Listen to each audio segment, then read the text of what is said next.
The Timeline is a Blue Wire podcast.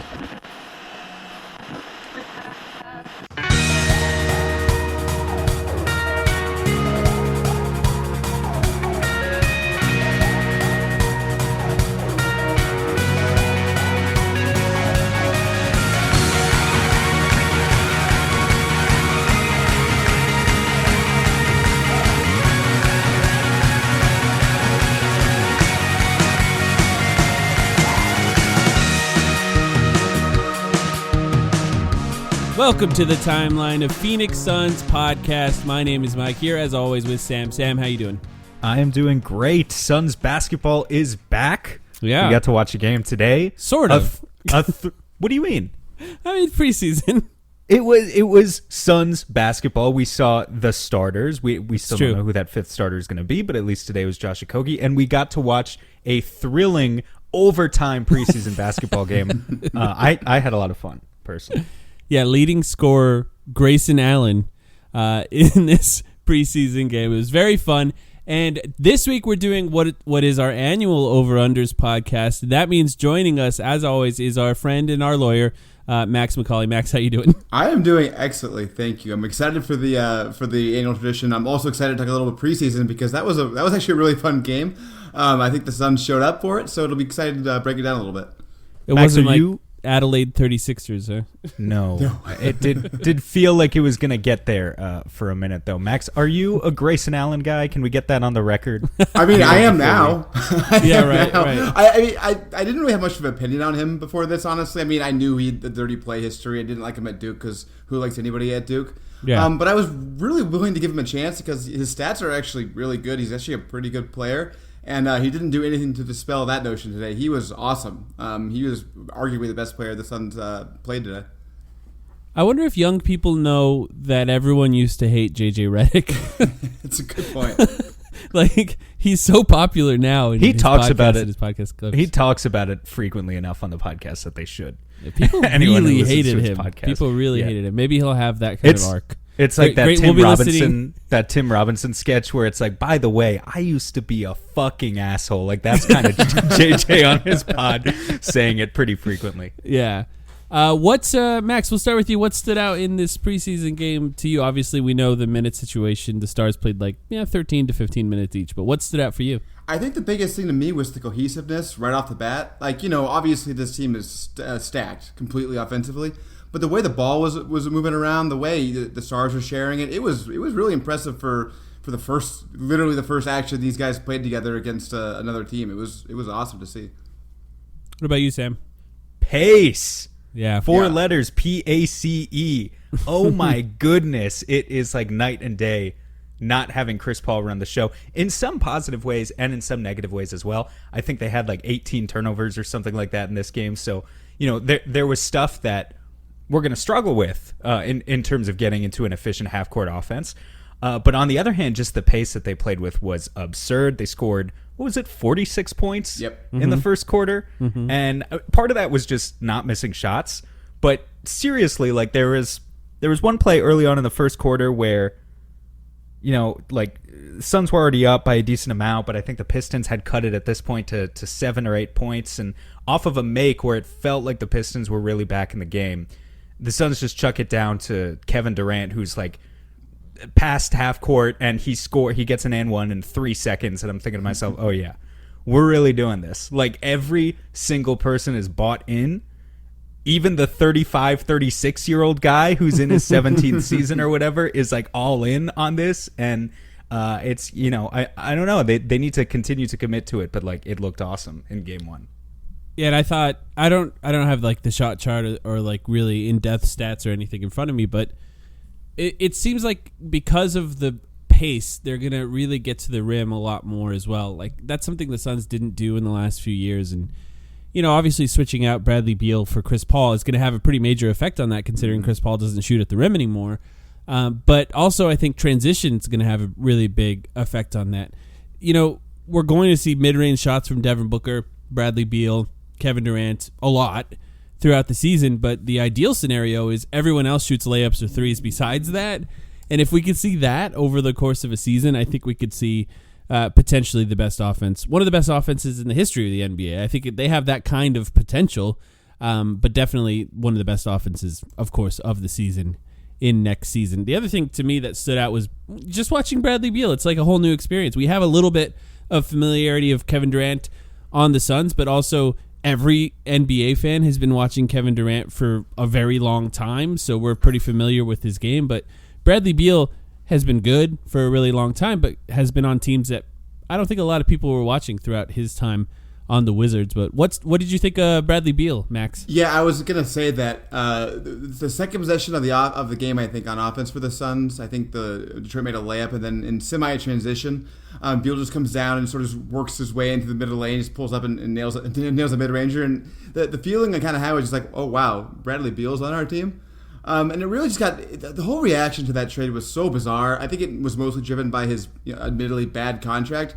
But the Suns got him for a song, and he's still Bradley Beal. And I think you really saw today what that means. It just having a third guy who just can kind of do his own thing out there the way that Booker and Durant do, it really just sort of changed the way the entire offense feels.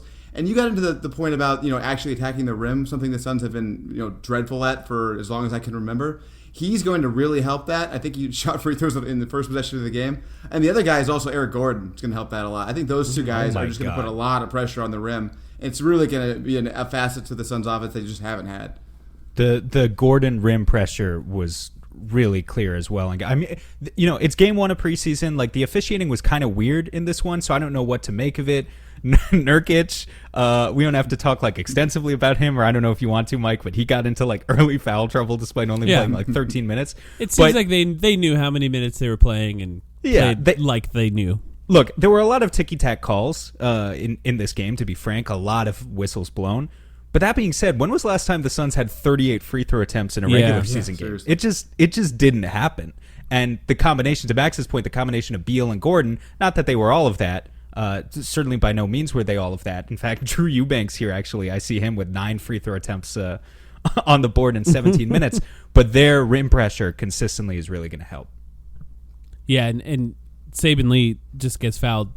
That's his only offensive move, I think. It's just he's kind of like Joel Embiid. If Joel Embiid was a point guard, he's just going in there and trying to get fouled every single time.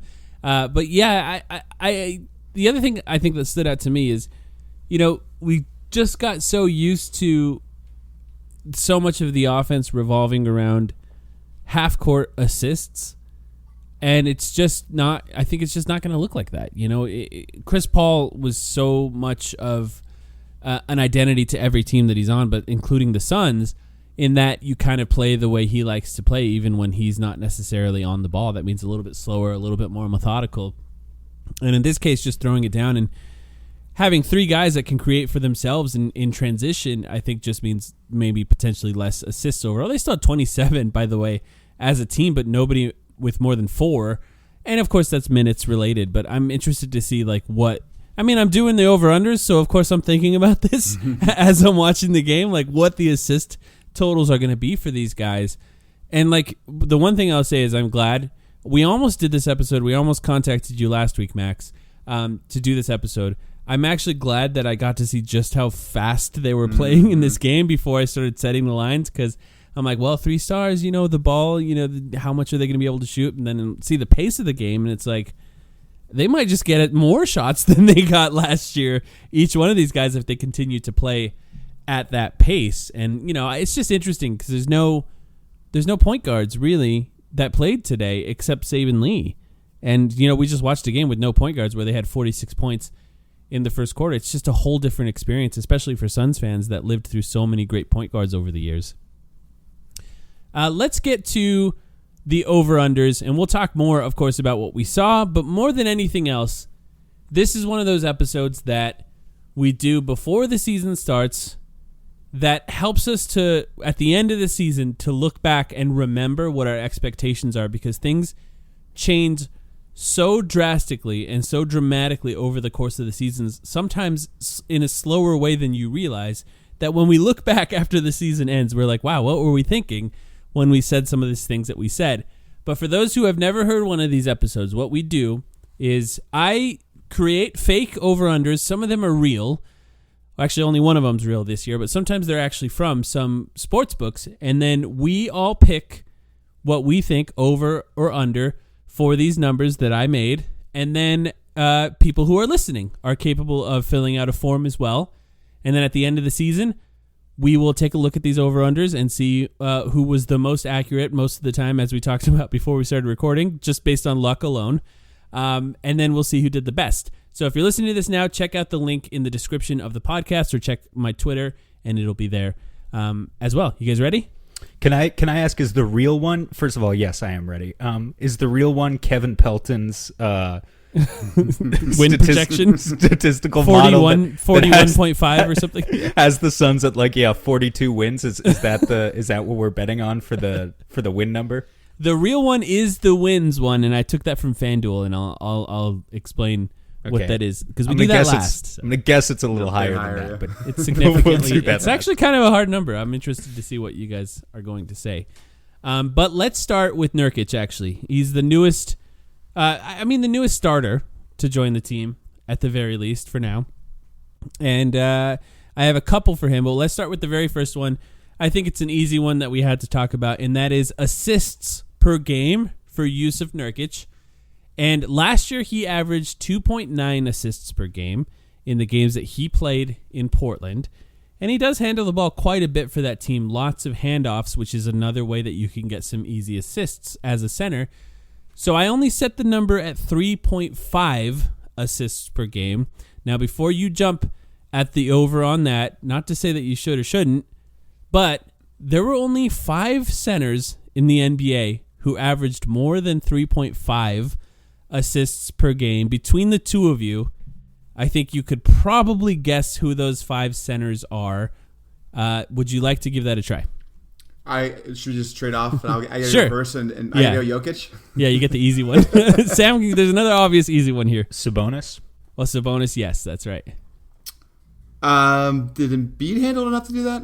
Embiid, yeah. Yes, that's the third Embiid one. would be Now, 3. these other two, I'll give you a slight hint, they also play forward, so they're like forward centers. They can do both. Bam?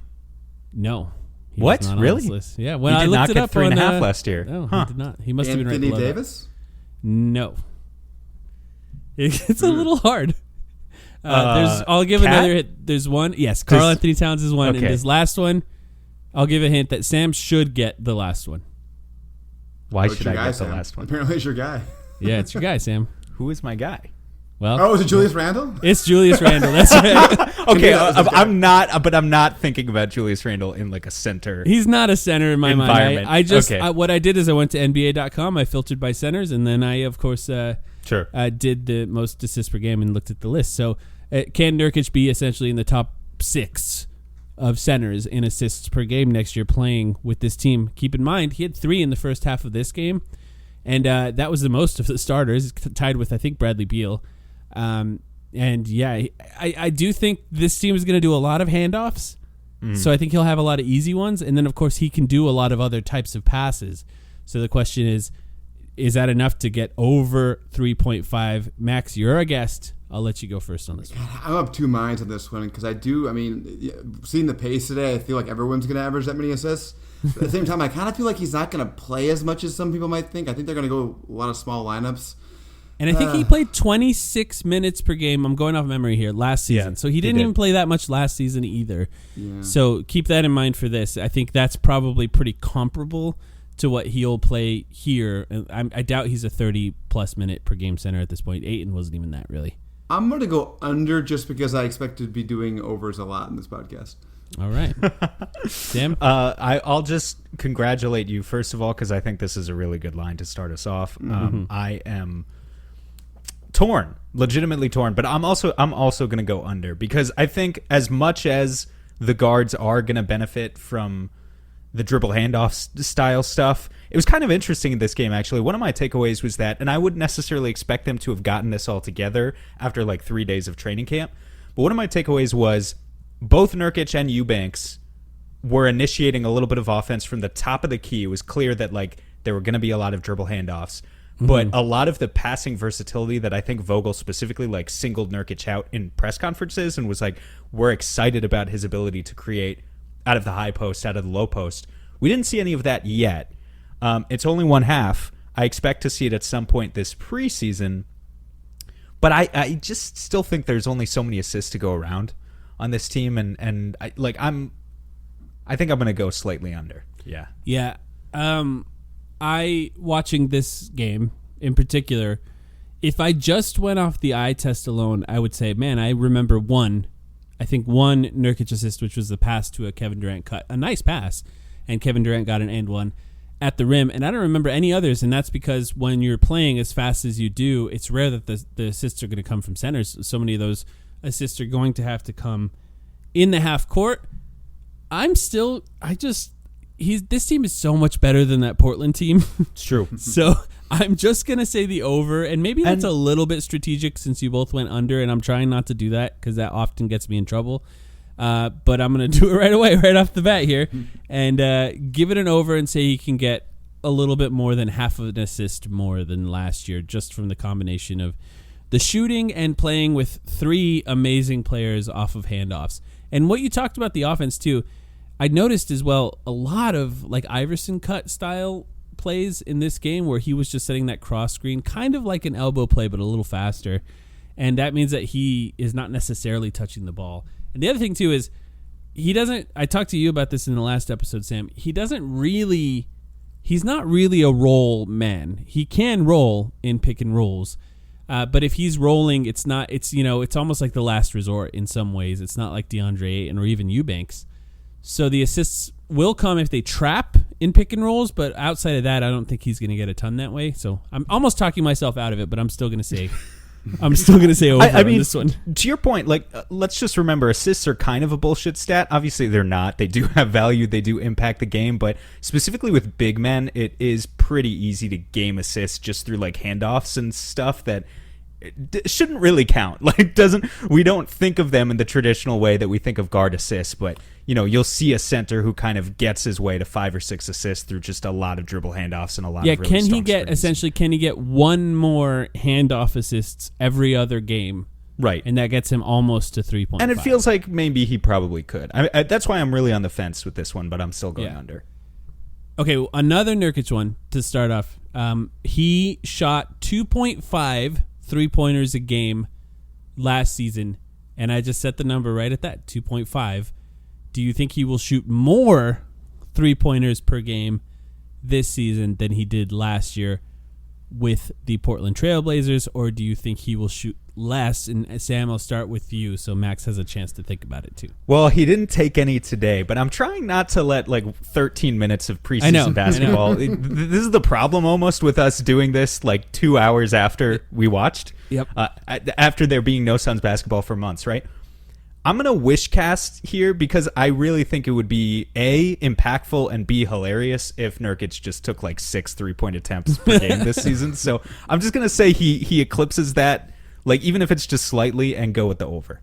He's going to have an Aaron Baines from 2019. I was just looking up how many Aaron Baines shot. How awesome would that? But okay, Max, do you guys want to guess how many Aaron Baines shot per game when he was on the Suns? Keep in mind, he didn't start the whole season, right? He started probably 30. Well, I can look. He started 28 games that season, played 42 total. Oh, yeah. There was a stretch there where it was 8 or 9, but maybe it averaged out to 5.5. It was 4, which is still over. That's one per quarter. That's basically. And what percentage did he shoot? He shot because Nurkic 35%. Because Nurkic was at 36 last year. Yeah. And so, just you're talking about the fact that he's not that much of a role threat. His finishing numbers at this point in his career are not that good. So maybe just have him run dribble handoffs at the top of the key and then pop and just be a spacing threat. And I don't know, maybe you can be the best passer as well. That's going to be the best outcome for his offense. So you're saying over? Yes. All right, Max, what do you think? I think I'm going to go under. I think it's a tough line, obviously. Could go either way. I'm going to go under because I think the Suns went out and got him for a reason, and that's not to shoot. So I think they're going to kind of downplay that part of his game. But again, I could easily see it going over. It's right there. If I were to go by the way they talked about it in preseason, I would say over. But I am going to just mentally think Portland was bad last year, therefore he was allowed to shoot more. That's also true. and just go by that alone and say under. But he shot, like to your point, Sam, he shot pretty well. And if they play fast, he's not going to be the first down the court. That's the other thing I'm thinking is like if they play fast, he has to like trail threes, hustle his ass to get up there. Yeah, and then he'll be the trailer. The other thing, too, is if they start a Koji, which they did today, I don't know if they will going forward, they might need him to shoot a little bit in the starting lineup. That's a good point. Okogie did screen, too, in this game a few times on the ball, and so that means Nurkic kind of has to do something else other than screen. And look, as much as you want to put him in the dunker spot, he can't dunk. He's not really a dunker, so you might want to put him out. Corner threes, I don't think he shot a lot of those, but at the top of the key, I think you could spread him out there and check see. His corner three, his career percentage real quick. This is the type of one that if we watched a full preseason, we probably would have a more informed answer, but I don't want that, right? I want them to be kind of uninformed here just to see how good we are at guessing. And this is the hardest one too, also because if Monty Williams was on, if we know Monty Williams pretty well at this point, we don't really know Frank Vogel, so it's hard to know. He's a career 30% shooter in the corner for his career on a couple. This is a Nurkic on a couple dozen attempts. So I wouldn't really say we have much evidence. He doesn't shoot much there at all yet. No, because all of his threes in Portland last year, basically all of them were top of the key ones. So let's talk about an actual corner 3-point shooter, and that is Yuta Watanabe, who was letting it fly today and looked a lot better from the corners than the top of the key from what we saw today. But he shot over 50%. We talk about this a lot in the season last season when he played with Kevin Durant, lost his minutes once the trade went down with Mikal Bridges and Cameron Johnson on the team, who essentially play the same position as him.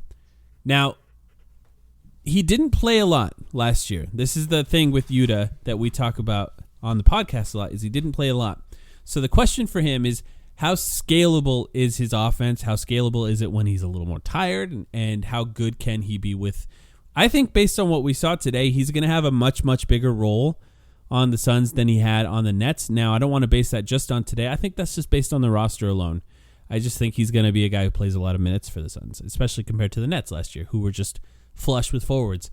So I put it at 42% for corner 3-point percentage. I'm just looking at his corner 3-point percentage. So that gives him some room to go down, but that means he would essentially have to shoot over 42% from the corners to be great in that stat on a much bigger role with more minutes, shooting a little bit more tired, and that would still make him one of the best corner 3-point shooters in the NBA. So what do you think? I'll start with you, Max. Over. I'm not sure what number you would have had to put for me to not go over there. That'd be pretty high. I'm a big Yuta optimist, man. I think he's going to be great. I very much agree with your call on him playing a lot more here. I think maybe even the Keita Bates-Diop being a bit buried may lead into that a little bit too. It seems like he's playing over him. He didn't play until the end of the second, basically, or maybe even the second half. It was no. He got in late. He got in the first half, but my ears perked up at that too. I was like, as soon as I saw Yuta was on the floor before, it didn't surprise me too much that Okogie started. But when Yuta got on the floor before Bates-Diop, I was like, oh, interesting. Like I didn't expect that, to be honest. Yeah, they clearly value what he does. For sure. And he does. I think he does make a lot of sense on this. I mean, I think the shooting is huge for what they do. So I think he's going to play a lot. 6'9" and can shoot threes is like, it's a nice combination, especially just in a minimum contract guy. What do you think, Sam? I'm going to go over too. You're just not going to have me bet against. I think we're all going to do this it. guy. I'm going to do it too. Okay. That's going to be one of those ones where none of us have an advantage, and I can guarantee that people listening will go over. So everyone's going to have the same answer. Everyone's going to have the same answer on that one. And look, if he shoots 41% from the corner on like 8 3-point attempts a game, that's still really good. Yeah. So keep that in mind. Or if that he it's shoots still really good. Only 40% from the corner, but also ups his above the break to like 40% or 38 or something, like that's still a really good 3-point shooting season as well. So that first one, it depends. The first one he hit today in the preseason game, I thought was particularly interesting because Booker kind of passed him open on that one, in that he was kind of standing deep in the corner and Booker passed it up higher, so he had to lift to catch it. And the speed that he moved his feet to catch the ball and shoot it was just so insanely fast, and it just went right in. And you could just see why they wanted someone like him. And there's just certain guys on this team there's two guys on this team I think that are absolute steals at minimum contract, Eric Gordon, and I think Yuta Watanabe. It's hard to say that he's not a steal if he continues to play as well as he did. It's all a bet. It's all a gamble, just like it is with Keita Bates-Diop. So we'll see over the course of the season. But he looked great today. You talked about starters. I have 2 games started over-unders. And the first one is Josh Okogie. He started today in the first preseason game. I am not a huge fan of Josh Okogie starting, as Sam knows, because I've talked about it a few times. I just thought he was really bad in the playoffs offensively, just a massive liability, and then defensively kind of got worked in a pick and roll over and over again in a way that I don't think it just provided enough value. And so the playoffs maybe I'm just overrating some of the games in the playoffs since the Nuggets were unguardable by most teams, but I put the over-under for starting games. Now, Vogel says that they're going to try different things throughout the season at 35 games for Josh Okogie. Okay. And I put a second one, and we'll answer both of these together because they're slightly related, for Grayson Allen starting games for the Suns, who I thought was very good today. And there were minutes where they clearly, I thought, tried Grayson Allen with the starters. Like, it was clear and that there was an intention there to play those minutes with the starters with Grayson Allen. And I put his at 25, so a little bit lower. Now, of course, injuries can impact these, so keep that in mind. But 35, Josh Okogie, 25, Grayson Allen. Sam, what do you think? Again, it's hard. At first, I thought you were going to be like just totally anti-Josh Okogie, like he's like just kind of wishing like 15 or something. Yeah. And I was gonna call you an idiot and say, well, of course he's gonna. Yeah, but close to half the season is a lot. Yeah, there's a lot of room for error in there, and a lot of room for kind of cold streaks for Okogie, where he's clanking a few too many corner threes off the side of the backboard and gets yanked for someone else, like a great shooter like Grayson Allen, for instance. So I want to say, though, they did score 46 points in the first quarter with Josh Okogie starting. He's awesome, so man. there is an element of Okogie, which is he does less damage to you offensively when you have 3 offensive stars as a starter, and then his defense is sort of maximized in those cases, so those starters don't have to guard perimeter players who are really fast, compared to if you take him off the bench and then he's playing with less offensive stars, so the pressure for him to be effective offensively is higher, at least until the playoffs. The ability for him to be effective offensively is higher when the pace is higher, too. Like, I don't think Okogie gets enough credit for being kind of I know Monty's not here anymore, but kind of being a 0.5 basketball player where, like, he makes pretty good decisions with the ball in his hands, even if sometimes that decision is, I'm going to throw my body at the basket and get the 2 free throws. Like, he works better, I think, in a high-paced environment. So, but 35 is a lot. So what did you have? 35 for Okogie, 25 Grayson? Yeah. I'm going to go over on Okogie and under on Grayson. I'm really betting that my guy Josh Okogie can shoot like 36% on his wide open threes this year, and that's going to make all the difference, and he's going to be a mainstay in the starting lineup. How about that? I mean, I don't hate it. I mean, you kind of do hate it. Come the playoffs, I might hate it, but yeah. Max, what do you think? This is one that I certainly would have answered differently, I think, before the preseason game, so I'm overreacting way too much preseason, obviously. But before this game, and honestly still, obviously I didn't change that much, I had the same opinion as you, Mike. I mean, what I cannot get out of my brain is that I think it was game 2 of the Nuggets series, maybe it was game 3, when Okogie got the ball. It was the late fourth quarter, like in the middle of the lane, and just nobody near him, and he just froze. He had no idea what to do with it. Yeah. And like I just can't get that out of my brain. But that's the playoffs. This is the regular season. I think he looked really good with the starters today. I think he makes a lot of sense with the starting lineup with what they have. I just think, to me, I thought Keita Bates-Diop was kind of the favorite to go into the season starting, and it didn't seem like they felt the same way. I mean, again, one game, but it's the fact that he came in so late. I don't really see who else there is to kind of fill that role. Grayson Allen, I think, is going to be great. I think Eric Gordon, weird fit. Mike would say.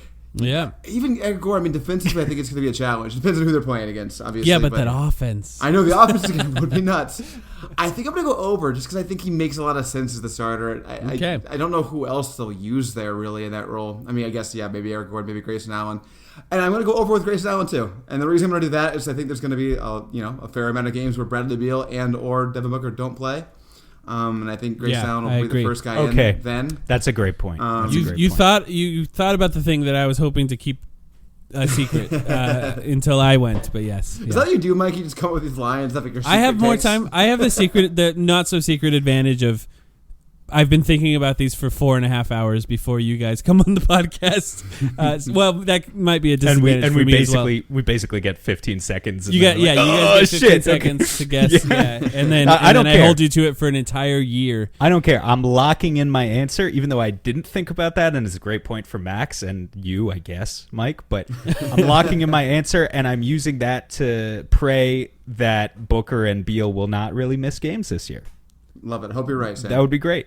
I'm going to do the opposite of you, Sam, and say under on Okogie and over on Grayson Allen. And I just think that Okogie, I feel like as they get closer to the playoffs, I wonder if they're going to bet on the complete liability that Okogie was offensively, or if they're going to try other things, combined with the idea that Grayson Allen will be starting games with any injury as well, who was awesome today. And I'm not going to overrate how good Grayson Allen was today and think that he's going to be that all the time, but I do think that he's just a good fit on this team and a pretty good basketball player who makes good decisions with the ball.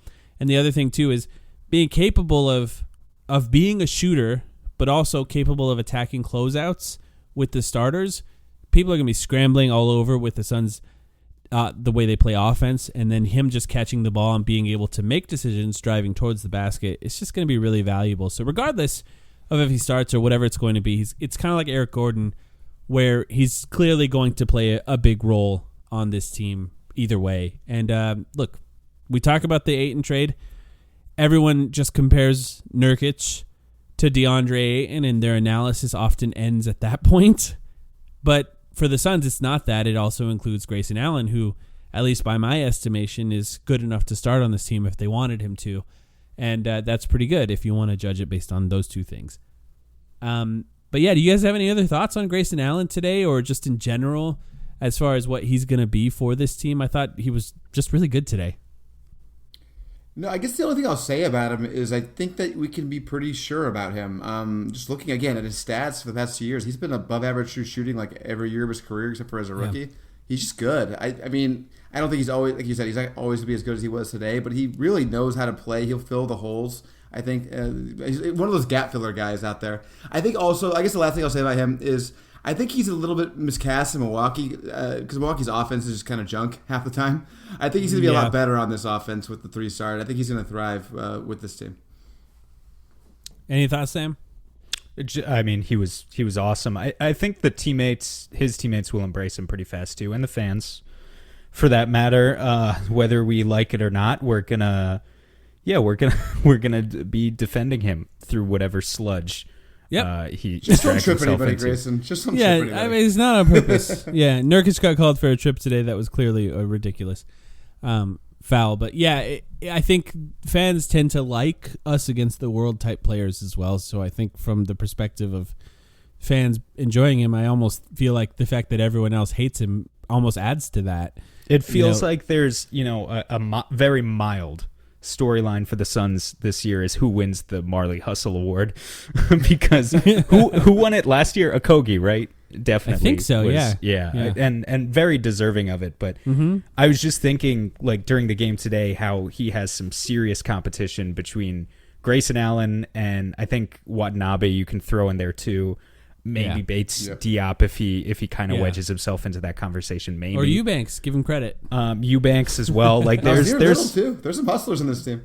Yeah, for sure. I mean the entire first half before the game got away, and then it didn't really matter anymore. But the entire first half, it's like there were the 3-star players who are great and were making their tough shots and whatever.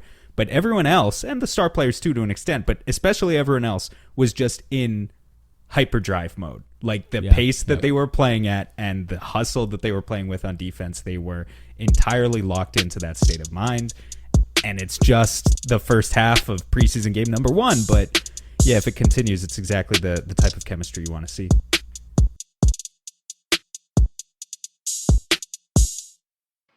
Listen, life's all about leveling up.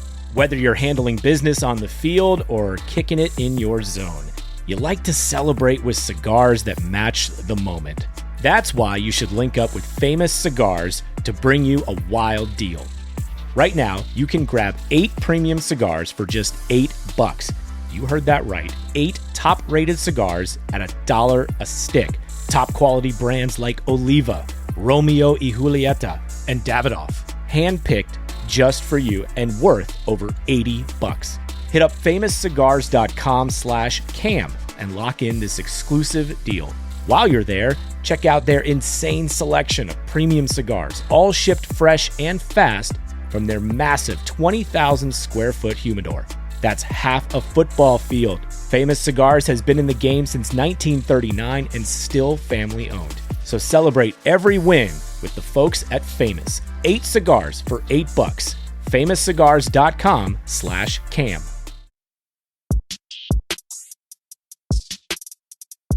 I don't have a Eubanks over under, and since I mentioned him, I just wanted to say it again now that people are going to have a chance to watch him play. But when the Nurkic trade went down, we came onto this podcast, and I just mentioned, I think the Nurkic trade, the trade for Nurkic with DeAndre and going out, shows a lot of faith in, of course, who Nurkic could be, but even on the other side of that, who Eubanks is as a player and their belief that Eubanks could potentially close games this year. And, you saw some of it today. Nurkic can do a lot, and I think he's going to be an interesting player. Today probably wasn't the best showcase of the types of things that he can do. But I think on the other side of that, Eubanks, watching him play today, the dude can move his feet really well. He's pretty fast as a player. He's a hustle player. He puts a lot of pressure on guys when it comes to rebounds. And he's capable of playing some pretty good pick-and-roll defense if a team is locked in. And I think even in some cases better than Nurkic. And, just going forward, if you have a chance, people listening, pay attention to some of the stuff that Eubanks does, because he's not going to have the ball a lot, so it's not going to be overly interesting. A weird game, like you mentioned today, Sam, where he shot 9 free throws. I didn't even realize it until we're talking about it on this podcast. And 1 field goal attempt, technically, because of all those free throw attempts. And that's a hustle stat in a way for him, just putting himself in the position to shoot those 9 free throws. But I think the Suns really like him, and I do too. And and he's also very young and capable of improving, and I think this team will be a good opportunity for him to show how good he can be. Any thoughts on Eubanks, Max? I hate to throw Jock Landale under the bus. I like Jock Landale, but I think he's going to be a pretty significant upgrade over Jock Landale. I just think he can do more things. He's more reliable. I was really impressed by him today. Yeah, I'm excited. Can I just throw this isn't Eubanks related. I'm sorry. I'm calling an audible. You mentioned bigs who move their feet. Don't worry. This isn't going to be a bowl thing. He doesn't, so that's okay. That's enough. That's enough. We have a bowl one. How would you like if I wait until your worst day at work and then just choose that as the day to just go in on you? You were talking about bigs who move their feet well. Chimezie Metu, I'm fairly certain you don't have a prompt for him for the rest of this episode. Feel free to talk about him, yeah.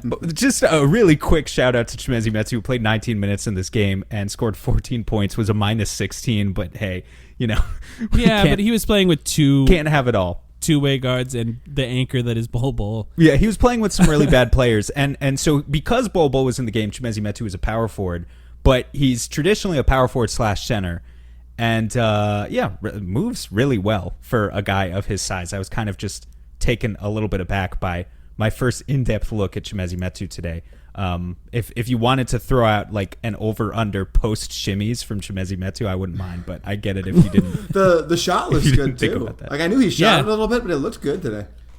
Yeah, and he never has shot great from the 3-point line. He had one season where he shot 35% in Sacramento, but it's like been a huge experiment where he shoots a lot there in the previous 2 seasons, not last season. But he shot 186. I'm looking at it in 21-22 and shot 30% total on those threes. But if he can find his shot, obviously he becomes really effective, and that's when you can play him at forward with other guys. And then he becomes, I mentioned this on our Discord, but then he becomes almost like a really poor man's version of Aaron Gordon.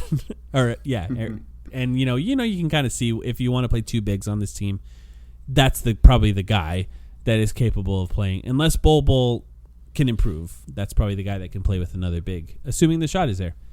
Let's talk about Eric Gordon. Now, Eric Gordon, let me find my tab here. 24.9 minutes per game with the Clippers last year. And then he started on Houston, 30.5 minutes per game on Houston when he played with Houston. I set the over-under for minutes per game for Eric Gordon at 25. The last time the Suns had a bench player who played approximately that big of a role, minutes-wise, it was Cam Johnson, who played basically just around 25 minutes per game. So the question is he going to be a guy who plays a massive role, 25 minutes per game, on this team? Now, for me, the reason I put this on here was before Grayson Allen, I thought, yeah, for sure. With him, I'm not sure. It's just he looks so good today. Eric Gordon is an extremely good player, and he should not be on a minimum contract. He could probably make more money if he was willing to play for a worse team, and I'm really excited for him to be on this team. We saw some of the rim pressure that he put on the Pistons in the first preseason game, and I think he's just going to do a lot of that, including playmaking going forward. Sam, we'll start with you. What do you think? How big of a role will Eric Gordon play over under 25 minutes per game? I'm going over. You got me once with having me forget that Beal and Booker will miss games when we talked about the starting conversation earlier. Yeah. But you're not going to fool me again. So this time I'm going to go over because I think he's going to play a massive role in those games. But even when everyone is healthy, I think he can sit around there, maybe 23 to 25 range, and some of the potential starts will push him over the edge. He looked awesome today, and part of it was also, when we talk about his role, Jordan Goodwin, I think, was out today, which was unfortunate because of was it a thigh thing or a hip thing? I forget. Hamstring, it was I think. Hamstring. Yeah. Yep, that's what it was. Hamstring tightness.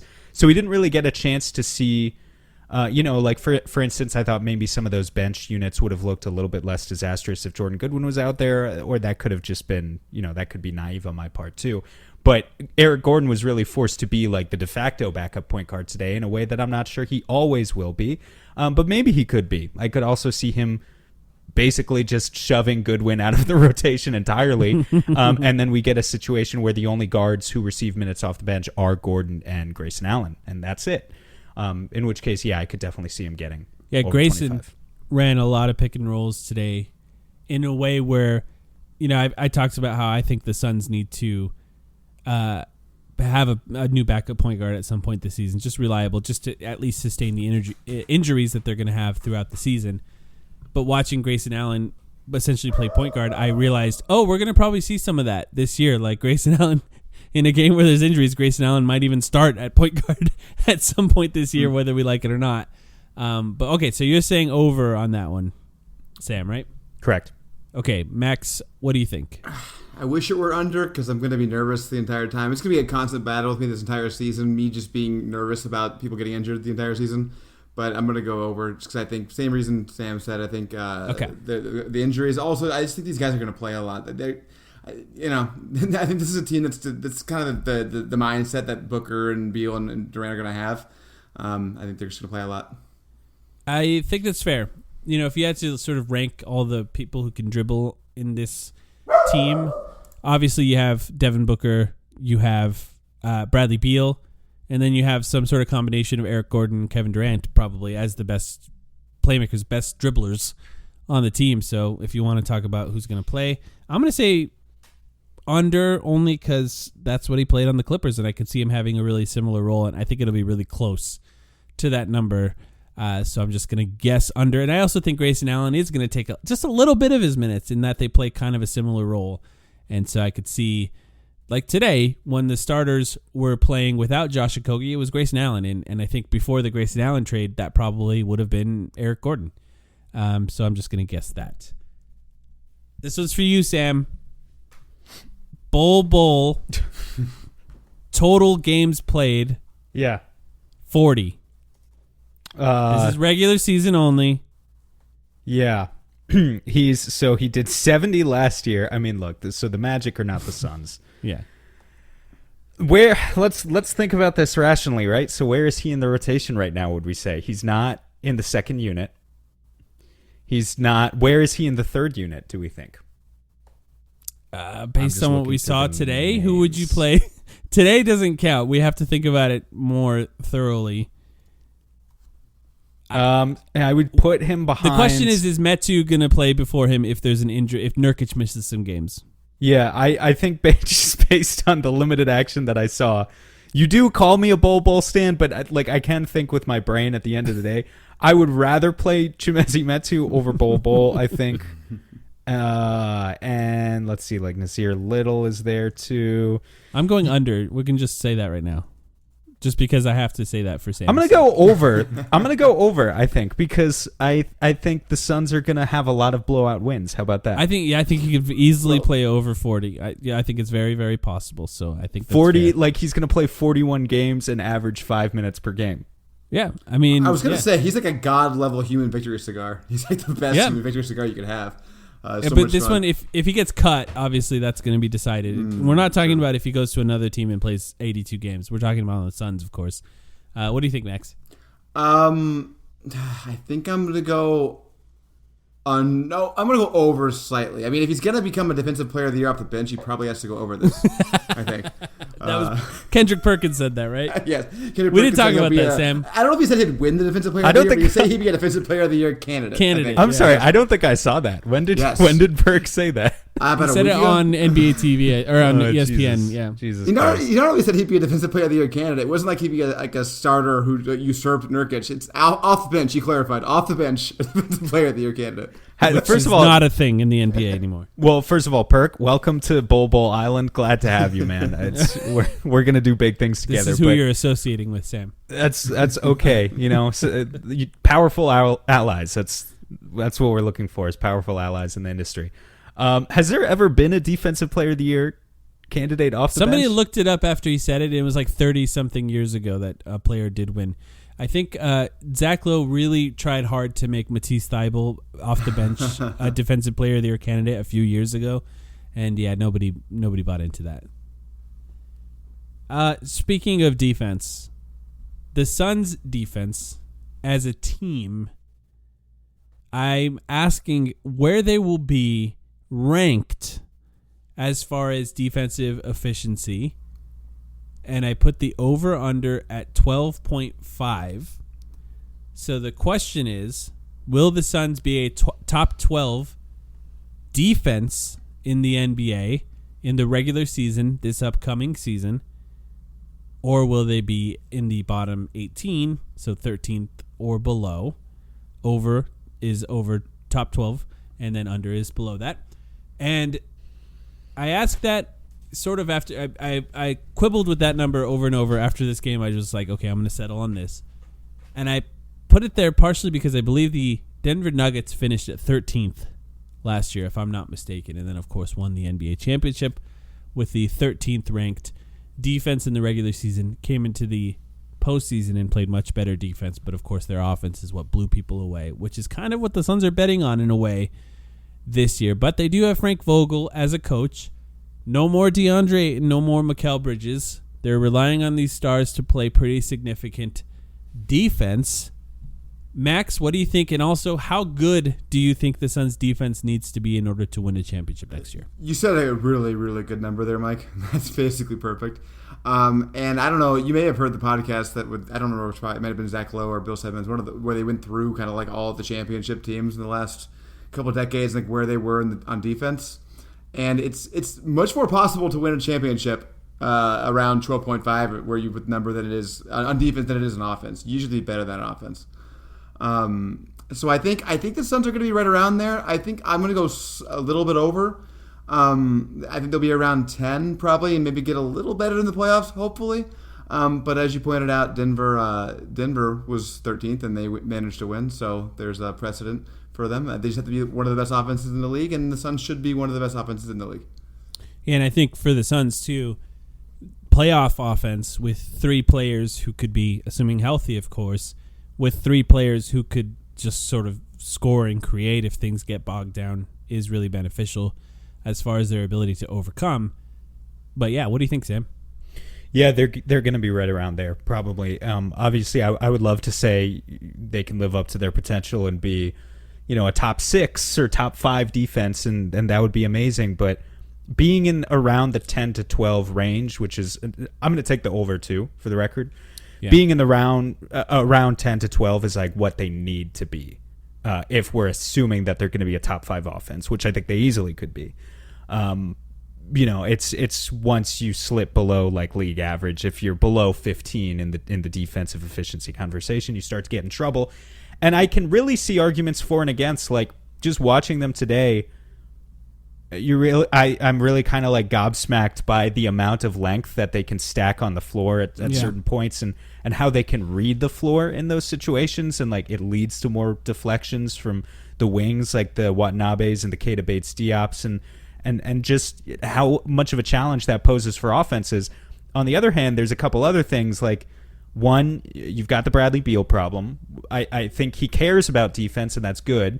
But once you get into the playoffs, and if you're switching everything 1 through 4, you're like, what happens once teams just start targeting Bradley Beal, or they just start targeting Eric Gordon? And really, how well can those guys hold up in a playoff setting? That's going to be like one of the biggest questions.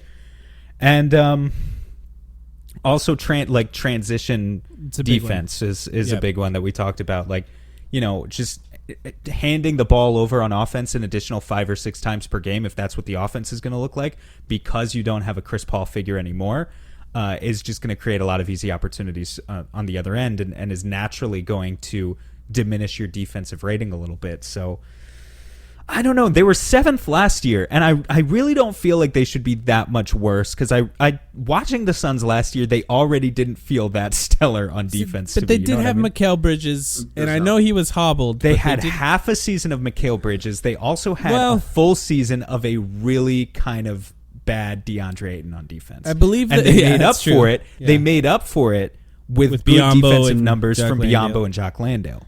Yeah, they were really good. But if we're saying Drew Eubanks can be better than Jock Landale, which I think he could, and if Nurkic can just give us the mediocre numbers that Ayton already did, then I think we're in business. I think we can be number 10 or number 11 pretty easily.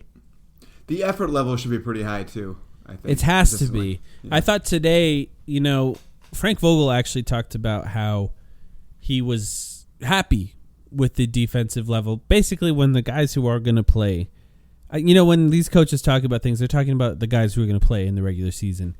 So you can quibble with what the fourth quarter was all you want, but like those guys are only going to see the floor either when the Suns are up big or really injured, or down big, which hopefully doesn't happen very often. But he was really happy with it, and I think if you look at the way it looked, anytime the defense was going well, it's because they were just scrambling everywhere. And if you think about those Lakers teams, or specifically the one that won a championship, it was just a defense that scrambled a lot. They were just really active, running around all over the place, quick traps, quick recoveries, jumping the passing lanes, sometimes even jumping some of the handoffs. So they were trying to sprint down and chase the handoffs. And I think that's kind of the way the Suns have to defend well. I'm also going to go over. I'm confident, I think, in Devin Booker's defense first. Like, we'll start there in that I just believe that he takes pride in it, and I think that's going to make a difference this year now that there's more pressure on him to play well defensively. I think Kevin Durant's a good defender. I'm not 100% confident, of course, in Yusuf Nurkic, but to Sam's point, I think DeAndre Ayton was most of the season a bad defender last year, and they still finished 7th. And I think Eubanks will have some good defensive numbers coming off the bench. That will be helpful. So I'm going to go over. And I do think if the Suns are top 3 offense and top 10 defense, I'd feel really great. Mm-hmm. Going into the postseason, that would be pretty great. I'd feel pretty happy about that. That means that they're really locked in.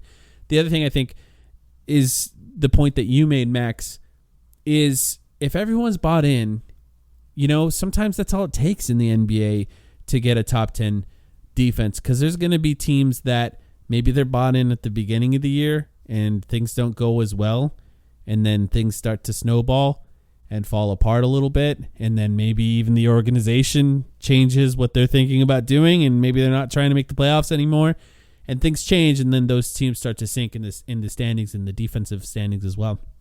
And teams that just try really hard and are really bought in for the course of a whole season can get a top 10 defense that way. So fingers crossed, right, guys?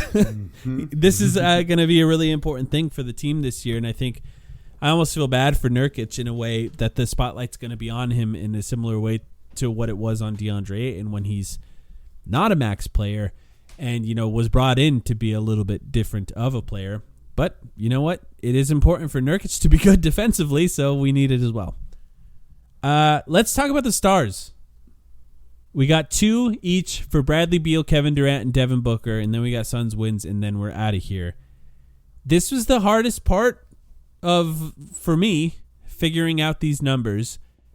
And let's just do both of them together. We got Bradley Beal, points per game and assists per game.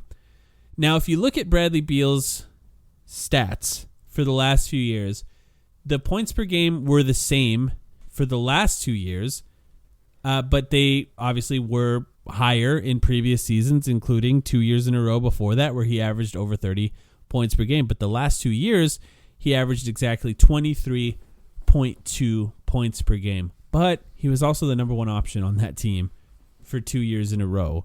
He's not going to be the number 1 option on this team. They are going to play fast, so he's going to get a lot of attempts, we assume. But, they still have Devin Booker, who's going to shoot a lot, and Kevin Durant, who I think wants to shoot a lot as well. So I put it at 23. So we're essentially saying, as a third option, now in the Suns, I don't know, maybe he won't be a third option, but we're kind of thinking you will be, right, at this point. Will he average essentially more or less than he averaged the last 2 years in Washington on a team with more space, being guarded by worse defenders probably on a daily basis, but maybe a little less shot attempts, or we're not really sure. And now I'll start with you, Sam. Yeah, I'll 23. You said that's the number. Mm-hmm. I'll go under, just under the very basic logic of before he. There's only one ball. No, I was not going to say that. But before he was sharing shots with, Kristaps Porzingis and Kyle Kuzma, and this year it's Kevin Durant and Devin Booker, and it's just a little bit different. That being said, there could be opportunities for him. I mean, for sure, he's going to have like 40-point explosions this season. Yeah.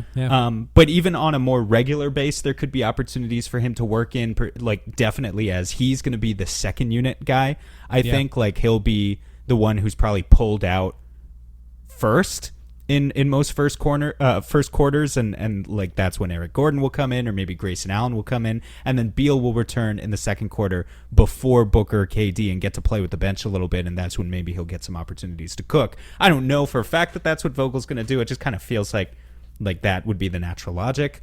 But I still don't think it's going to be enough to get him over 23. I think maybe around 21, 22 is what I would expect. Yeah, I think I'm going to go the same way. I hate to say under because I'm really high on Bradley Beal, what he's going to be this season. I think he's going to be better than he's been the last couple of seasons with Washington, but it's just going to be difficult to hit that number as the third option instead of the first option. So I'm going to go under. I don't know what I'm going to do. I haven't thought about this one too much. There was a point in this game where Bradley Beal was put into the game in a way that I didn't realize that he was back in the game.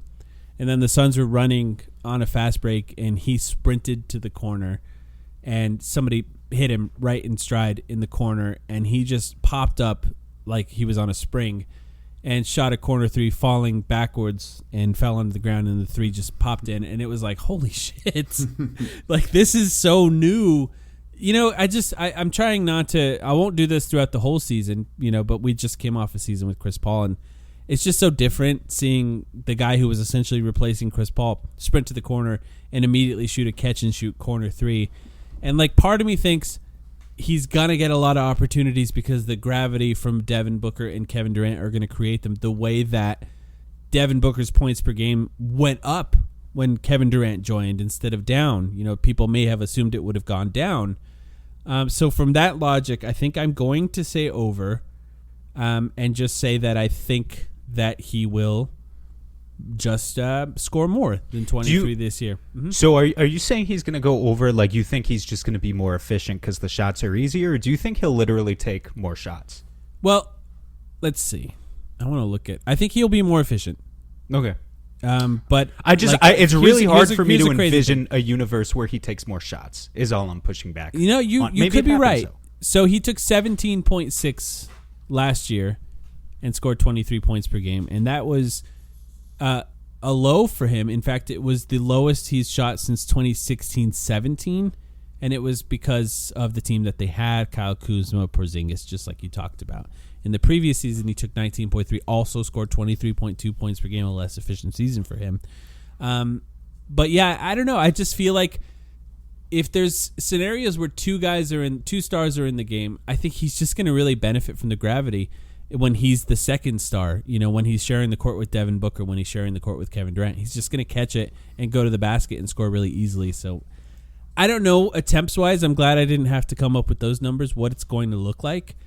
What was it in this game, actually? I'm kind of curious now. They were all pretty even. 3 for 5, but then 4 for 4 from the free throw line. Kevin Durant 4 for 7, Devin Booker 5 for 9. Not that that's any indication of what it's going to be going forward, considering that was just one quarter. And also, they played a lot together. They didn't split them up that much. We expect them to split them up. But that's the other thing, I think, the point that you made, Sam. There's going to be times where he's the only star in the game, and it's going to be like the Wizards, and he's going to shoot a lot in probably those scenarios. So. I also like the point made earlier that averaging 23.2 points a game doesn't mean he's going to score 23 points every single game. There's going to be games where he scores 40 every once in a while, and that's going to boost the average. And that's how these guys are all going to have bloated averages because they don't have to do it every game, so they're all going to blow up sometimes. Yeah, we'll see if my logic really holds up when we talk about the points per game for Durant and Booker next. But let's say Bradley Beal assists per game. Now, I want to go through some of the assists per game for him in the past few years. 5.4 last season with Washington, 6.6 the previous season, 4.4 the season before that, 6.1 in the season before that. So it's all over the last 4 seasons, it's averaging around almost like 6 per game, and that's why I put it at 6 per game. No point guard on this team. He's going to be handling the ball a lot. I think he's going to have good chemistry. I think I can see him having great chemistry with Eubanks, for example, and on handoffs, even with Nurkic. And I think he's just a smart player who makes good passes, and the assists are not going to be really high. I'm assuming the assists are not going to be really high for anyone. It's not going to be anyone's going to average 9 or 10 assists on this team. So they're going to be spread out pretty evenly between the 3 stars. So Bradley Beal over under 6 assists per game. I've been making you guys go first. I'll go first on this one. And I'm going to say, I think I'm going to say under on this one. But I could see it. I don't know. I really don't know. It's hard to judge a team with no point guards because you just don't see it very often. So how do you have any precedent to figure out what it's going to look like? But Max, what do you think? I'm going to go over for purely narrative reasons. I just love the way he's sort of like kind of come in here and deferred. He's really seems like a great guy, Bradley Beal. And he obviously came here. He had a no trade clause. Everyone knows that. So he wanted to be here. He wanted to play with 2 guys who I think he seems to even recognize are better than he is. And I think that kind of whole ethos is going to lead him to be deferential and average a lot of assists. But Max, I thought this was entirely the Brooklyn situation all over again. And these were 3 guys with massively inflated egos who are going to blow up. It's so funny, isn't it, how other. people just don't factor in personality at all with athletes? It's like they're robots. They don't. How about how they play basketball? They don't even factor that in. Yeah, good point. Yeah. Well, to be fair, one of those critics who was saying that was Yusuf Nurkic as well. So he doesn't know ball. Oh no. Yeah. I'm going to go over 2. But it's going to be close. I mean, so basically what I'm saying here is he's going to have a season where he averages like 22 and 6. That feels like it could happen to me. Yeah. Yeah. I could. That's my logic there. I think that's not a great take. not a ton of analysis in that take, but I guess the biggest obstacle that could stand in the way is how fluid, how organic really are the offensive actions going to look. Or is it going to be a lot of, Bradley Beal's bringing the ball up, but then he pitches it to Kevin Durant, and now Kevin Durant, Beal doesn't have the chance to get the assist because Durant's doing his thing for 5 or 6 seconds in an ISO setting, in which case there would just be fewer potential assists. Similar to, I think, a point you were making earlier, Mike, about just the fact that Chris Paul is gone now, there are probably just going to be fewer quote-unquote potential assists in the Suns' half-court offense because of the way they're going to play basketball. That doesn't necessarily mean that it'll be less efficient offense, just that there will be fewer assists.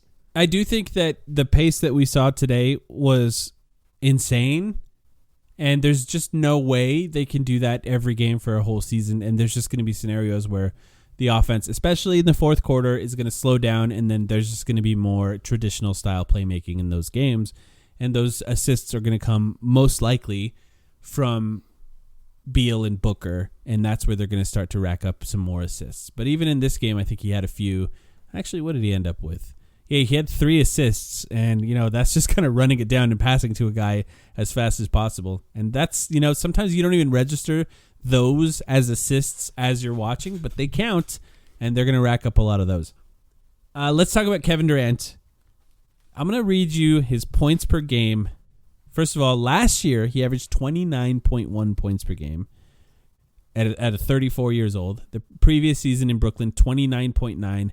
The previous season before that, 26.9 in Brooklyn. And then he had some years in Golden State where his points per game was more like 26 points per game, basically, when he was in Golden State. I put his over-under, and I even, just this number I struggled with as well, but I put it at 27 points per game for Kevin Durant this year. 35 years old this year. And, still playing at an insane level offensively. And they're playing really fast, so he should potentially get a lot of attempts up. What do you think, Sam? I'm going to go under. Slightly under. I think he'll be more in that Golden State 26 territory. Is it crazy to say that, Devin Booker feels more in his Steph Curry type tier of teammate than the Kyrie Irving tier at this point? No, that's not crazy. No, not to me.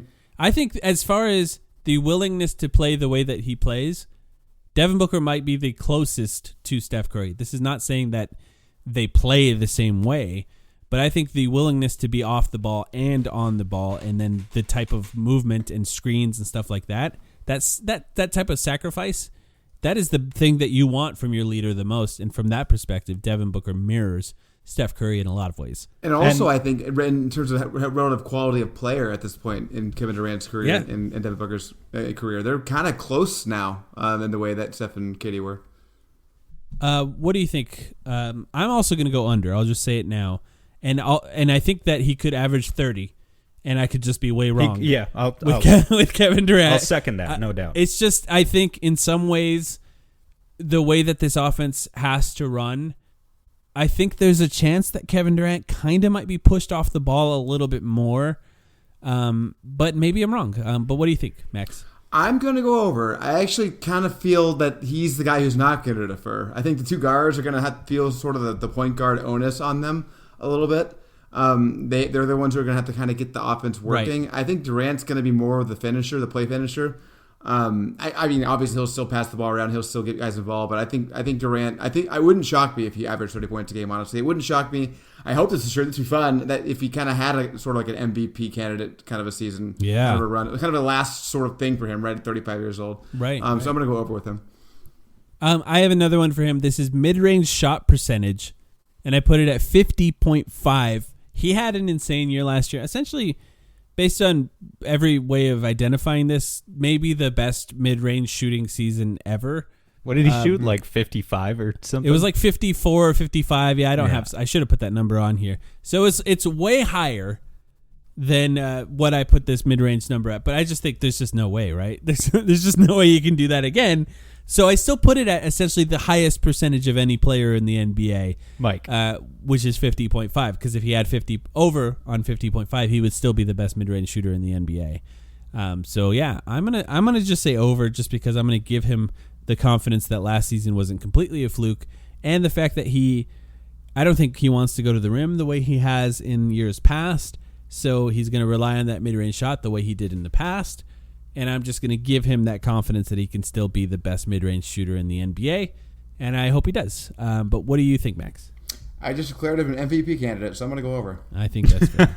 I'm going to agree with both of you guys and go over as well. You do not doubt the man who I've called the most skilled scorer in NBA history on this pod before, I believe. He's going to be over in this statistic. To be clear, he can go under and still be the best mid-range shooter in the NBA. That's how much confidence we have in his ability to score. This is crazy. Devin Booker points per game. I put it at 28. Now, I wasn't going to. I wasn't going to put it at 28, but in order to get positive odds on FanDuel, you had to get up to 28. Oh, no, I'm sorry. You had to get up to 30 points per game for Devin Booker to get positive odds. So even at 28, it's not great. I don't have the exact number now. It could change, of course. It changes overnight all the time. But 27.9 points per game from Devin Booker last year. By the way, wow. He was extremely good. But also, it just went up. It just went up when Kevin Durant got there. And if you watch what he did, 27.8. I'm sorry, I have it in front of me now. Is what he scored last year. And it went up pretty dramatically when Kevin Durant joined the team. So the question is, can it still go up a little bit, or will the playmaking duties that he is forced to have, which I also have assists per game for him next, affect that number and impact it in a way that makes it actually lower than last year? What do you think, Max? Oh, I really wanted to go over with Devin Booker, Mike. The way he played in the playoffs last year, just I'm gonna go over. I don't care. He's just the way he played, man. It was unbelievable. It really was unbelievable. What do you think, Sam? So one thing to keep in mind with Book, because you mentioned the fact that his scoring average increased when KD got there, but I don't know why this is. Every single season of Devin Booker's career, he starts off slow, and then it's like he gets to March or April, and he's putting in 35 point per game months. Yeah, This happens. We talk about this every year. He gets into his rhythm, and all of a sudden, post All-Star break last year, he averaged 29.7 literally points per game after 26.6 before the All-Star break. So it's just something. And even at that point, the game had sort of shifted to where Devin Booker was handling the ball more. Yeah, because as soon as Kevin Durant got to the team, it kind of shifted that way. Chris Paul was still there doing his Chris Paul thing, but a lot of the times Booker was on the floor, he was handling it at that point. I think he's going to spend a lot of time handling the ball, but at the end of the day, I think I'm going to keep it consistent here and go under as well, too. Just 28's a little bit too steep for me. Maybe if you had said like 27, I could have convinced myself to go over. Basically, I'm saying I think I've gone under on all three of these guys, and that's only because it's not because I hate them. It's just because I think the Suns are going to have a really well-rounded, efficient offense where maybe you get 15 points per game from Eric Gordon, too. Maybe you get like 13, 14 points from Grayson Allen. I think there's just going to be a ton of contributions here at the end of the day. Maybe you get 15 points per game from Josh Okogie after his much-improved three-point percentage skyrockets. You never know. I have 6.5 as the assists per game number from Devin Booker, right? And if you were to go over on both of those, you're saying he could average like 29 and 7, which of course is an MVP candidate season, which he could have. It's not completely. If it was completely out of the realm of possibilities, I wouldn't have put those numbers on this episode. But I think what made this hard for me, and in general, I think this season hard to predict, is no point guard. So we're coming at this saying Bradley Beal or Devin Booker are going to be on the court at all times, and they're going to have the primary playmaker duty just given to them throughout the game. So that's a pretty significant portion of the game where they're going to be asked to do a lot. And if you watch this game where Devin Booker played, he was still looking to score like he was Devin Booker. It wasn't a ton of deferment. And I think they talked about it in training camp. There was too much of that, which I think we all kind of expected, right? When there's new stars, they all kind of defer a little bit too much, and then they have to remember that all of them are that guy, even if there's three of them on the team, and they have to look for their own shot quite a bit. So I'm gonna go over on that one, and then on assists per game, 6.5 assists. I think I'm personally going to go slightly under. And he's averaged over 6.5 assists on bad teams. He has. On teams that were not very good in the past for the Suns. They were not very good, but also, the last time that he had to play significant stretches of point guard was when he did that. He averaged over 6.5 Okay, assists. I'm gonna do. I'm going over. I changed my mind. I'm predicting. I'm predicting an MVP season from Devin Booker right now. I guess. I went under on Bradley Beal's assists per game, so I gotta be somewhat consistent on that one. I'm gonna go over on Book's assists. I'm basically saying both him and Beal. I'm keeping it consistent. I'm going under on their scoring, but over on their assists to compensate for the fact that we don't have Chris Paul anymore. Max? I'm just gonna go over because I want to. I love it. Yeah. It just sounds fun. I don't hate that argument either. I mean, if Book really does give us a 30-point per game, 8 assists per game season where the Suns are like 64 and 18, then I mean, that's an MVP year. Do you think it's gonna hurt team chemistry when Kevin Durant and Devin Booker are the 2 MVP candidates down the stretch? yeah, that'll be a huge problem. There was an article written on ESPN.com today that I believe the title of the article, or at least the push notification on the ESPN app, was Devin Booker says, "Everyone knows we need a ring." And if you click the article, it was about Devin Booker meeting Isaiah Thomas outside of the arena today in Detroit, which, for some Suns fans might send a shiver down their spine. I think I'm a little used to it now at this point. Isaiah Thomas is basically this sort of figure that's going to be around the team a lot. But the quotes from Isaiah Thomas were that Devin Booker has had MVP seasons the last 2 seasons and hasn't been recognized in that way, and he hopes that he's going to be recognized that way in this coming season. And look, if you have somebody like Isaiah Thomas, narratives-wise, on your side, it doesn't hurt. It doesn't hurt if he starts out the season talking about that. So, it's kind of crazy that we're even talking about the possibility of Devin Booker as an MVP. But look, the reality is his playoffs were something that we've never seen as Suns fans, and it was unbelievable. I mean, I don't know if NBA fans have seen that very often. Maybe Michael Jordan. He was really that good in the playoffs. It was crazy. I'm excited to see what he does on this team with that much room, that much. It's not even just the fact that he was so skillfully using the gravity that Kevin Durant provided. They had no shooting in the playoffs last year. Now they have shooting. So the combination of that gravity that Kevin Durant provides plus the shooting that they have, there's a chance he has a season that it's just crazy. And I'm excited to see. This one's hard. This is directly from FanDuel. 52.5 wins for the Suns in a West where nobody expects to miss the playoffs except for the team that DeAndre Ayton is on, probably in the Portland Trailblazers. That might be the only team that's trying to lose in this year in the West. Now, the team could easily win 60 games and just really be that good. But, there is a combination of these guys are going to miss games. There's going to be time, maybe even that they rest if the NBA allows them to, guys throughout the season. And just different things can happen that can cause this number to be impacted by that. And, like you brought up early on in the podcast, Sam, Kevin Pelton did some sort of win prediction. Statistical analysis. Yeah. Yeah. It included some sort of injury regression format or something that said that Suns could be at 41 wins, which if it was at 41 wins, you'd be a psychopath to choose the under. But it's 52.5. That's the actual number. You can go on FanDuel and bet right now if you have an account and are in a state where you can legally bet. Sam, I'll start with you since you brought up Kevin Pelton. What do you think? Well, so I'm still in a period of a little bit of culture shock, I think, living in this era of the NBA, because the NBA that I grew up in was the mid-2000s Western Conference, where the best teams were always...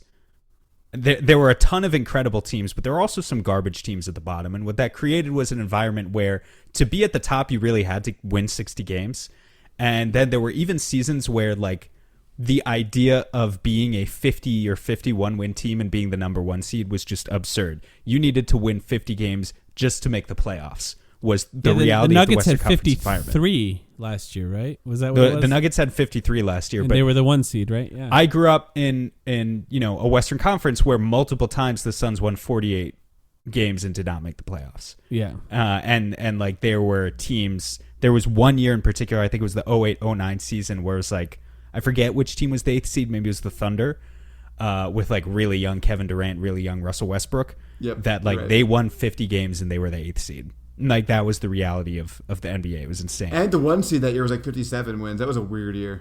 Yeah.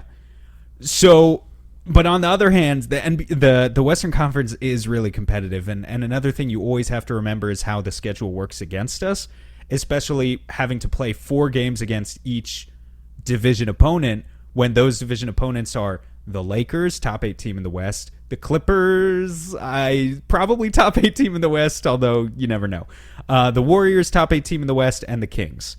4 playoff contenders at the very least. You can make a case for either side tier, Mike. Yeah, honestly, it's a really. I didn't come up with this really number. good It's one. really good. Yeah, I'll put it this way: I want to say over, but I do not feel firmly or strongly enough in that belief that like I would actually put my real money on this line on FanDuel. So if people are just like shoveling money towards it, I don't know. Can I give you one? I think we've done this. I'll give you one little stat here. Sure. I think this is our 5th time doing this, if I'm not mistaken. And so the only time we didn't do it was DeAndre Ayton's rookie year. And I believe the Suns hit the over on the number that I used, which were always from actual gambling lines, every single year of the previous 4 years that we've done this. So if they hit the over this year, it'll be 5 years in a row that the Suns will hit the over. Wait, they were over last year? I believe they were. Yeah. Huh. I think the over. Really? I think so. What did they end up winning? 45? Yeah. Maybe they weren't last year. Maybe last year was the only year they weren't. Probably last year. I'm looking at the previous tabs I have right now. They're probably out of order. Those all last year they sure. must not have been, but otherwise, if I would believe it if there was a streak of 4. Fuck it. I'll take the over. I mean, so here's injuries the only thing, right? Here's it's the just thing. Injuries. There are going to be injuries, and there's going to be some resting, and that's going to hold them back. I guess I'm just hoping that the chemistry clicks on like an ungodly level. Plus, maybe there's a surprise wild card player, like one of these minimum contract players really blows up in a way that no one pretty much in the national sphere is expecting. Yeah. I don't know. I'm like maybe that could even be an already established player like Grayson Allen, who everyone knows is a good player, but like has an insane season. Or maybe it's Yuta Watanabe or Keita Bates-Diop or Jordan Goodwin, or like just someone becomes a factor that we're not expecting them to be that much of a factor. So I don't know. Yeah, I'm just gonna say the over. I think I'm thinking with my heart there more than anything else, but I don't care. What do you think, Max?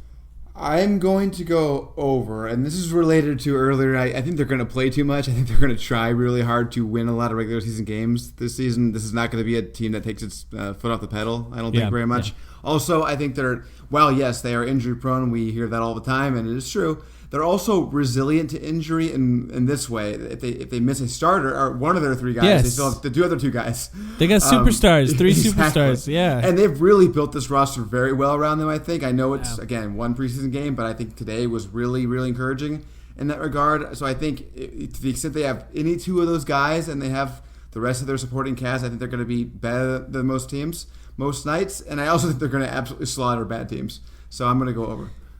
I think if... like you said, if there's, for example, if say Nurkic misses games and Bradley Beal miss games, these are guys who miss games every year, and then you have Kevin Durant and Devin Booker and Eubanks starting, and I don't know, Grayson Allen or something.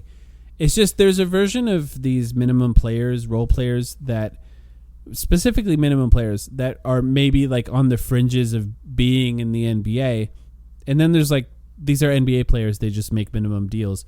And I think the Suns have a lot of guys that are clear NBA players that are kind of good in their specific small roles, where if you still have just 2 superstars, like we're really sad about that, you could still win games. And so I guess we're all going over. Is that the case here? We're all going over on that number. And it's not, it's not a super high number. And like I said, this team could win 60 games or more than 60 games. And I don't think anybody would be shocked. No. Especially if they have a relatively healthy season. It's all about whether or not, that's what last year was, right? It's all about whether or not they are healthy. And last year, Chris Paul missed a lot of games. Devin Booker was injured multiple times. Mikal Bridges was playing on like half a leg for half the season, and that impacted it. DeAndre Ayton missed games. It was just a lot that they had to deal with. And things could pile up for this team as well, and that could impact it. As long as they make the playoffs and are healthy in the playoffs, I'll be happy either way.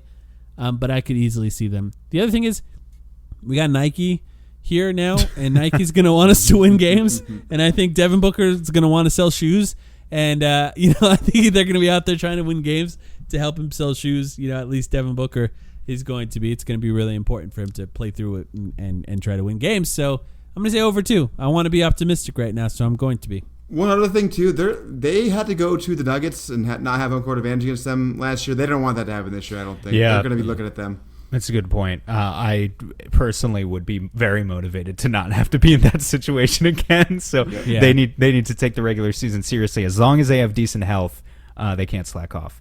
Ironically, like the Nuggets did, to close out their entire season last year, and then just still, Well, blew Sam, through if we're like everything. 12 games up at the end, we can maybe slack off a little bit. Yeah, at that point, give Kevin Durant some time off, give Bradley Beal some time off, and let them be healthy in the playoffs.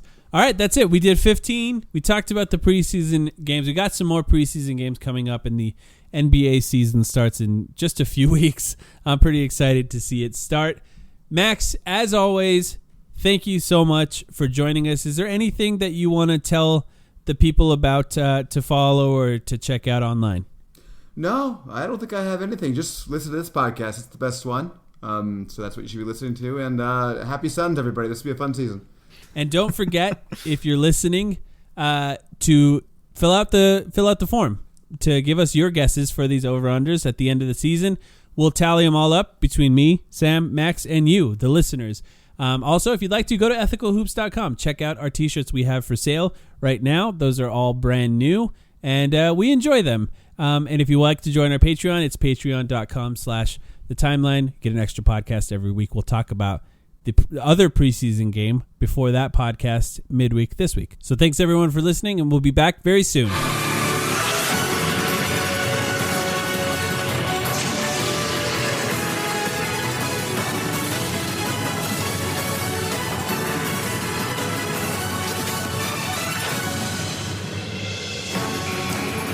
What's old is new again. Oh, that's right. Longtime Suns fans know what that iconic music means. For over a century, Johnny Walker has shared its bold spirit with the game of golf. Now, crafted with Devereaux Golf, Johnny Walker introduces the Johnny Walker Blue Label-inspired Sunday Golf Bag, elevating the game with sleek design, Blue Label hues, and refined gold accents. Celebrate your hole-in-one with a premium Sunday bag crafted by Devereaux Golf. Submit proof of your achievement to johnnywalker.com/blue-in-1. Please drink responsibly.